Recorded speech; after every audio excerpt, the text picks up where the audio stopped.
So in our last part of section 3.4, we have two tasks. One is to actually look at a piecewise function that's already graphed and write the function. And then we're going to do one more example. It's a real world example of why you need a piecewise function. Okay, so the function I have on the board is example 5. And what we're going to notice is it's made up of 2 lines. So each of our pieces needs to be lines. And this should be a lot easier than going forward with them. So we know we have a left side and a right side. X is equal to. So if and if. So where is the boundary? Well, it looks like the boundary between our 2 pieces is here at the origin. So we're going to do if x is less than 0 and f is greater than 0. Now, because this is a continuous function, notice that you can draw without lifting your marker the entire length from left to right.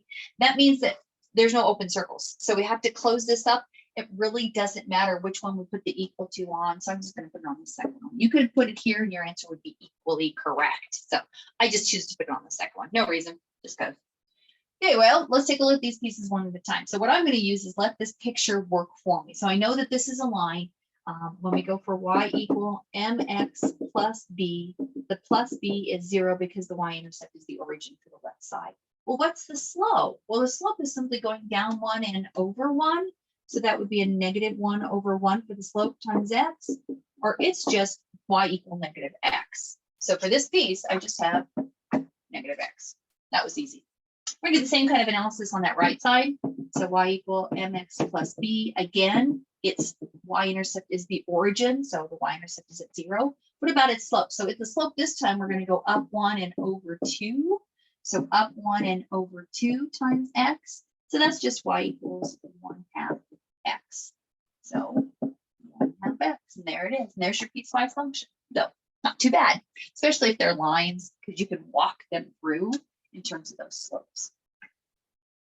Our final example deals with a cellular phone plan.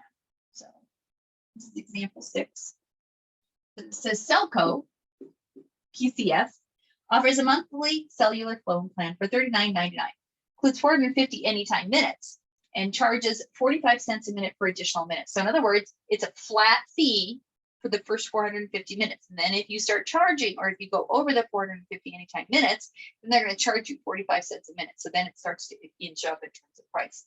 So they give us the function, C of x. They didn't ask me to come up with it. They gave it to me. You'll notice that flat fee for $39.99. And that's if 0 is less than or equal to x, less than or equal to 450. So that's what you pay as long as you stay at 450 and under. If you go over 450, it's 0.45x minus 162.51.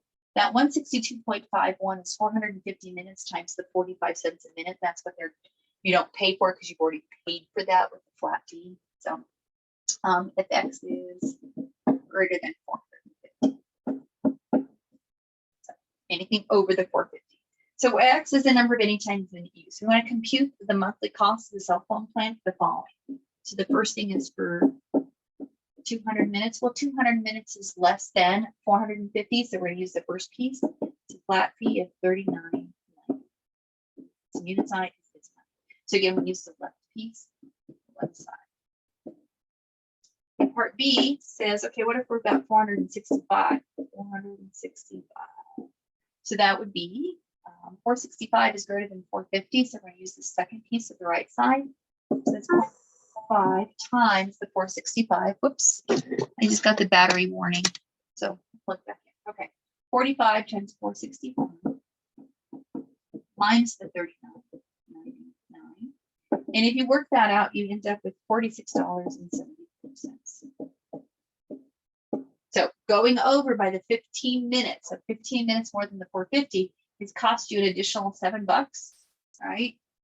And part C says, what about 451? What if I only go over by 1 minute? Well, we all agree that it should be 45 cents more than this, right? Because I've gone over by 1 minute. They're charging 45 cents for that minute. But let's verify it using the function. So 0.45 times 151 minus the 162.51. And that comes out to be, sure enough, $40.44. And those are your piecewise functions.